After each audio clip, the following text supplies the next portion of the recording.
off of his experience. Off of it. And I was so shocked. I really was caught off guard.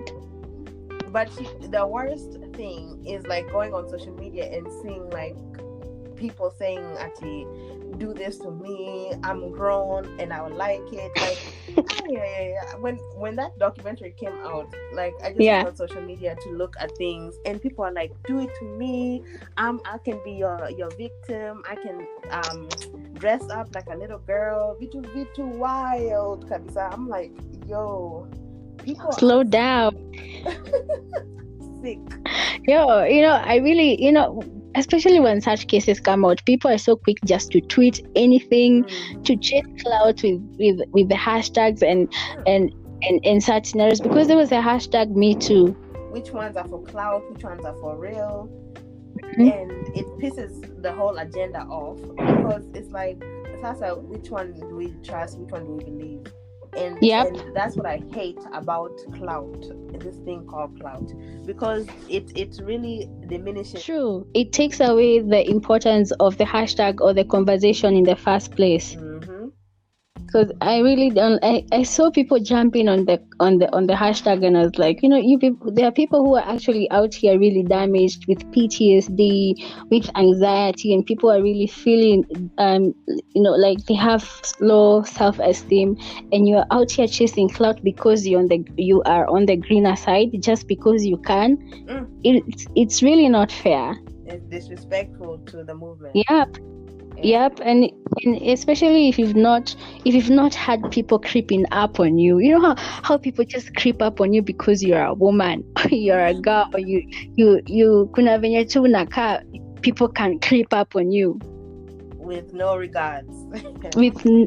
They don't care whether they've asked for consent. They don't care whether they'll make you uncomfortable. They don't care whether your blood will boil or your face will concoct. They don't care. They'll just go ahead and do anything they want. That's just ridiculous. I don't even know.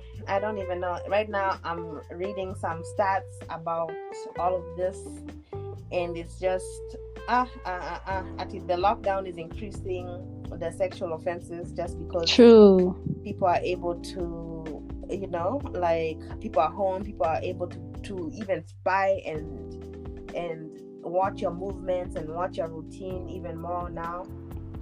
Yep. And now the more people, now since everybody is at home, school going kids, the teenagers, people who are vulnerable and helpless, they are so much exposed to sexual abuse at the moment. And at the moment in the country, you're talking about teenage pregnancies, and people as young, and girls as young as 9 years old are pregnant. And most of them, I'm talking about their uncles, their dads, their neighbors. Yeah. That is the situation today, right here now. And that's unfortunate news, Kabisa. Because it's like, how do you even control? How do you even monitor? How do you do anything? Because if it's your family members or someone you are, comfortable with having around your house, Yep. It just makes it so much more difficult. Yeah, hata utajificha wapi, utaenda wapi? You only have your home. There is nowhere else you can go for like refuge. Yeah. It's only your home. Lockdown has been very, very it has been very up and down. It's been a roller coaster, because after my domestic violence cases, they are risen tremendously, and it's just we can't keep up with how many injustices are being done at the moment. Yep. Then talking about domestic violence, there was still another case, recent case, where a man stabbed his wife's private parts because he thought she was cheating on him. So see how things are getting a bit tougher right now, yet we're still fighting with domestic violence, yet we were empowering women to not be in in very toxic relationships. Very toxic relationships. Just seeing the signs of toxicity and trying to, like, if you're brought up in this place where having a husband is like the goal, which is still very, very prominent in some places. Yep. So you don't even care about like the kind of guy. Alafu wase with money, especially, like they'll think they are able to rule the world because of one person. So it's so unfortunate that that rape exists in the first place, and now the culture that follows, because I've seen people not only just victim shaming but also slut shaming, where we go back to like, how was the woman dressed? Was she in a pair of short skirts? Was the dress too short? Okay, dress being short does not mean it's an invitation.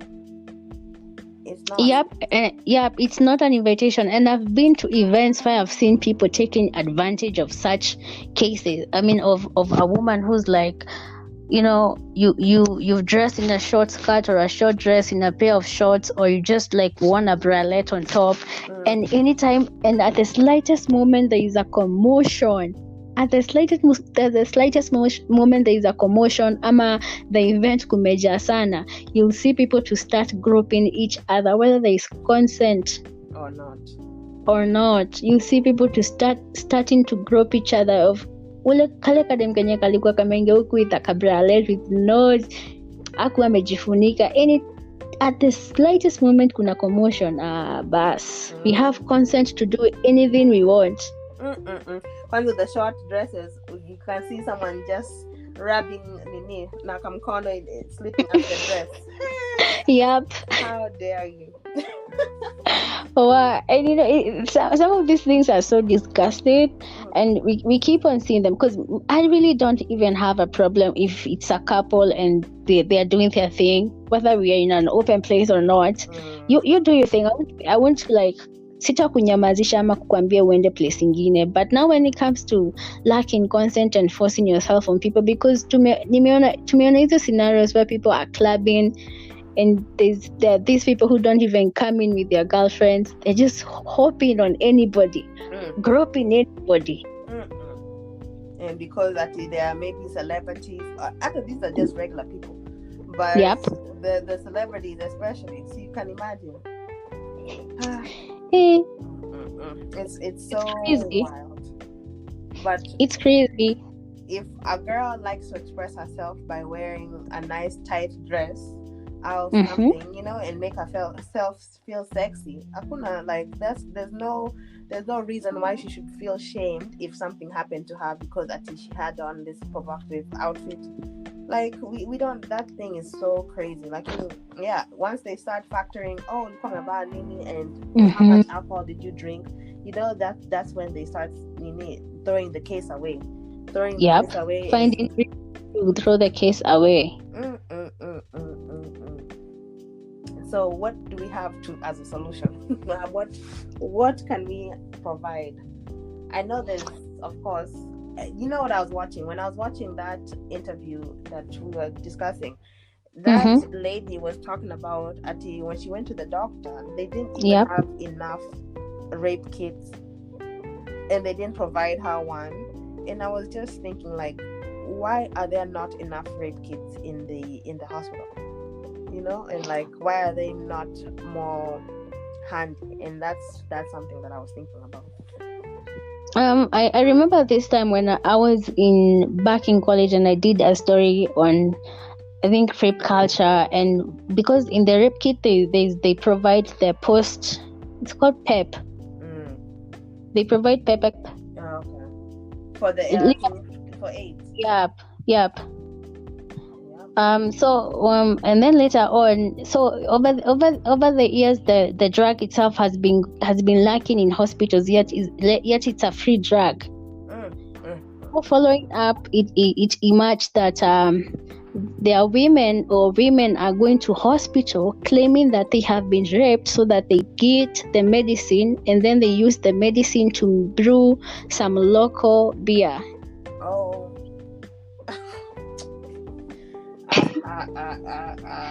So there at that time there was a shortage of that drug called PEP. At the moment, I have not done my research to know if whether the shortage in hospitals is still caused by the same reason, where women are going to claim that they have been raped, yet they have not really been raped in order to get the medicine. Because when it came into the country, there was a huge number of women was really reported going to hospitals asking for the drug, and when they were being asked the reason why they need the drug, most of them would say that they had been raped, including commercial sex workers, because the drug was introduced to help people who have gone through a rape ordeal. So most women are going to hospital claiming they've been raped, yet in real sense they haven't.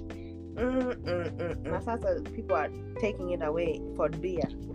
Yeah, to brew beer. No, then again, coming back to rape culture, another thing that is still emerging are now the women who falsely accuse men of rape.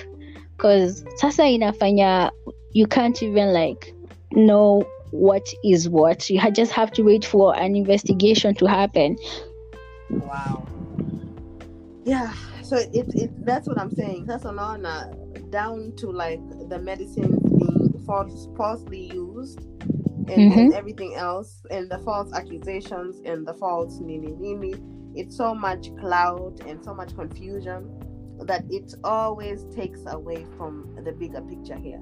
Yep. And it's so ridiculous because those same women who are falsely saying that they were raped are, we are supposed to be on the women's side, helping women. As women, we should all stand together to get our voices heard. You're taking away from the moment, which is ridiculous. And now supplies are low because of I think we are so messed up in so many ways. I don't even think it's so unfortunate that a hospital would lack a full essential rape kit for a victim or a person who has gone through such an ordeal, because how exactly are they supposed to get help? Exactly. Because that is the first thing that's supposed to happen. Get them that rape kit and they start now taking the medicine, because the PEP you're supposed to take it, I think it's before 72 hours and stuff like that. So if there's shortage of that medicine, it means you might have to go and get it elsewhere, and you might even have to buy it. Well, actually the drug is available for free, or the government just provides it for free. So you see how unfortunate it really is, because you've really not started offering support to this person, because when it happens, that person goes to hospital, they get the kit, now they start getting maybe psychology support or psychological support and in that line, so that they get their lives back in order. The main thing here is that there are these options. Now we have to just figure a way for them to be more accessible and more readily available for people. When it comes to rape and the music industry, all I'd say is that there are people here who have seen all of these things happening over the years they've been in the industry, but for some reason, which I really don't know, they refuse to just do what is necessary to fix some of these things. I really don't what? But what is going to get those people to talk? I really don't know, but maybe money, because money does some. Money gets things rolling. If they're already getting paid to stay on the hush. Now that's another thing. Getting paid to stay on the hush. Now that's another thing, because it's not a good picture having female artists coming out talking about the experiences they've had, whether in studio, they've had at home, wherever it is that they are. It's not a good picture at all. And to add on that also, there needs to be, go back to the support